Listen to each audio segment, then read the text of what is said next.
When will this madness stop? When he took his position, Secretary Mullen said that his goal was to get the department off the front page of the news. Well, you're back on the goddamn front page now with 2 innocent people gunned down in broad daylight. So a little less than a week after ICE agents shot and killed Lorenzo Salgado Araujo in Texas, ICE agents have killed another person. But this time, there might be consequences. That's interesting and unexpected. Elliot has the story. Yeah, all right, so yesterday, federal agents shot and killed a 26-year-old Colombian man by the name of Joan Sebastian Guerrero in Biddeford, Maine. As it stands right now, we are not aware of how long Guerrero was actually in the country for, but what we do know is that he was legally authorized to work in the United States and he had a social security number. Neighbors described him as a hardworking father who was trying to build a stable life for his family. He was often seen driving a small white sedan, which he used for DoorDash deliveries. He was behind the wheel Monday morning when the immigration agent opened fire, shooting into Guerrero's car. So, what happened? Well, according to the Department of Homeland Security, immigration agents were trying to serve a deportation order. Federal officials said ICE agents tried to conduct a traffic stop after an illegal alien departed the residence in a vehicle. An officer discharged his weapon when the driver didn't stop, according to a department spokesperson. In the immediate aftermath of the shooting, video surveillance showed Guerrero's white sedan traveling aimlessly through an intersection as if the driver had lost control. An unmarked SUV then rammed the car, bringing it to a stop, and federal agents pulled an apparently lifeless Guerrero from the driver's side door.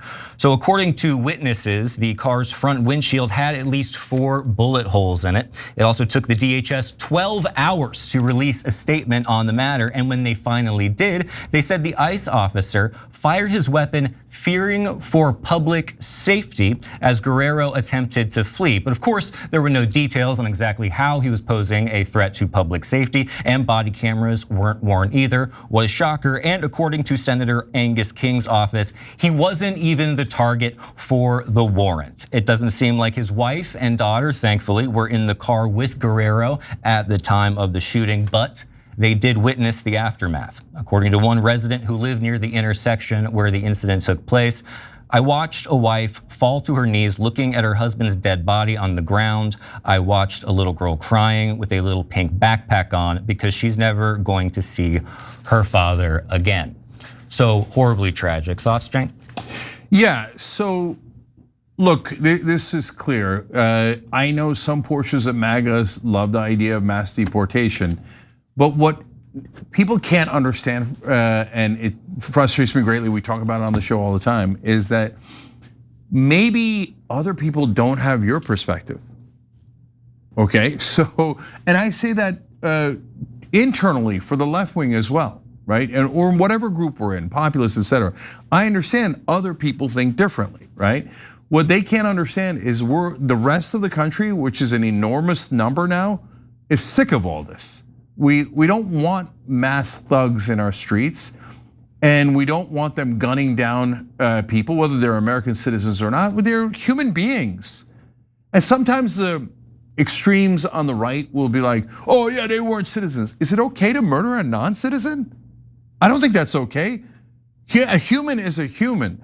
Now, look, you can say they don't belong here. You could say that, if they're criminals, which none of these guys who have been killed are, that they need to be locked up. Those are normal arguments. But saying you don't care about shooting innocent people in our streets, what have we become? What is this? This isn't America. And Elliot, the number one thing I'm worried about, and in this case, luckily now they're starting to backpedal, but the thing that I was most worried about and continue to be worried about is that they are trying to get us used to all these deaths. Yep. Like that it becomes normal that mass men kill people in American streets. I don't ever want that to be normal. Yeah. And they're doing a pretty good job of it so far. Also, I mean, this is the second deadly traffic stop in less than a week. So evidently, ICE has finally realized that maybe we should stop doing traffic stops, at least for the most part, I guess. So according to multiple federal sources, ICE agents will cease making traffic stops, which have played a significant role in the agency's operations until now. A federal source told Fox News that ICE will continue conducting vehicle stops only for those considered to be the most egregious targets with serious or violent criminal histories. That's weird because I thought they were already doing that. Now, of course, ICE is not happy about this, with one senior ICE official telling Fox News the change is horrible but needs to happen. Another senior ICE source said this policy change will be temporary. According to the source, the new policy will remain in place until new training on vehicle stops is approved by Department of Homeland Security Secretary Markwayne Mullin and given to agents operating in the field. I personally can't get over the excuse of, oh, he was a threat to public safety, without even offering any kind of like detail on exactly what that threat was. It feels like they've run out of mileage, no pun intended, on constantly saying that these people are trying to hit ICE agents with cars, so they're just throwing stuff at the wall to see what sticks. But Cenk, what do you think about it? Yeah, I mean, okay, we're gonna reassess traffic stops. Okay, let me reassess it for you. Don't kill people on them. And look, it's not an exaggeration. We all saw the video. Renee Good was nowhere near the officer that was taping her and in front of her car for no reason. And he'd already moved to the side when he executed her by shooting her in the side of the head, right? So don't tell me your life was in danger. No, you wanted to shoot someone. Alex Preddy, they took his gun away and they knew it. They knew he was unarmed and 6 of them shot him. It was an execution. Those are 2 American citizens. So yeah, okay, maybe you should train people not to immediately murder the person that they've stopped. That's not that complicated. And I guess, Elliot, the part that I'm a little bit encouraged by is that they're taking a step back. The other night I was scrolling through Shop TYT, as I'm sure you were, when I saw our awesome Banned in the UK shirt. And I thought, I need that. I definitely need it. I clicked add to cart.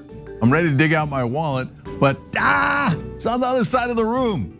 But right there in the checkout, glowing like a beacon, is that glorious purple Shop Pay button. One tap, boom, order placed.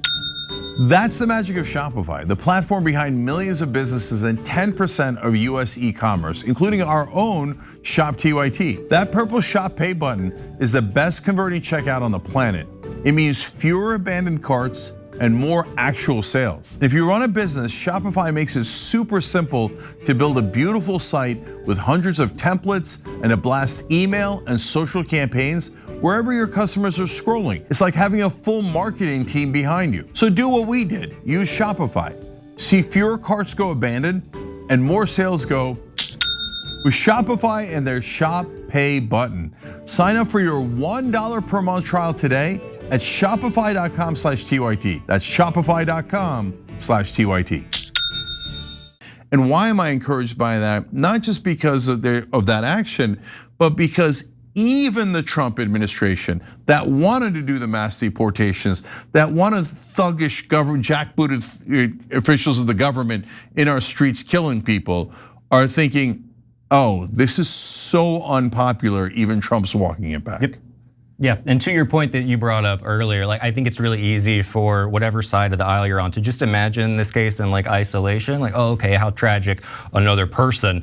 But I think people tend to forget the collateral damage involved in this, like the fact that there are children involved, the fact that there are spouses and partners who are going to go without their loved ones for the rest of their lives. That is a lifelong thing that these people are gonna have to deal with that I don't think gets factored into a lot of the equations when people start talking about, well, were they legal? Well, were they doing this? Well, were they doing that? And the fact that so many people are constantly siding with the powerful, with those in authority, I think is a real issue. But hopefully, like you're saying, Cenk, they will figure out that, yeah, something has to change here. Yeah, last thing I'll say on it is that, I was hopeful during when Trump came into office, not about him coming into office, but that there would be a more unified resistance, right?